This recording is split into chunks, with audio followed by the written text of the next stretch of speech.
manumbalik sa Panginoon. Halikayo at tayo'y manumbalik sa Panginoon, sapagkat siya ang lumapa, ngunit pagagalingin niya tayo. Sinugatan niya tayo, ngunit tayo'y kanyang bebendahan. Kanyang pinagagaling ang mga may pusong wasak at tinatalian ang kanilang mga sugat. Manumbalik kayo o taksil ng mga anak, pagagalingin ko ang inyong kataksilan. Narito kami ay lumalapit sa iyo, sapagkat ikaw ang Panginoon naming Diyos.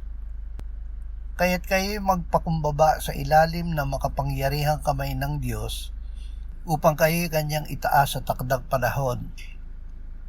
Ama, salamat na kung kami ay may dinaramdam o iyong dinidisiplina, ang layunin mo ay paggalingin at ibalik kami sa iyo.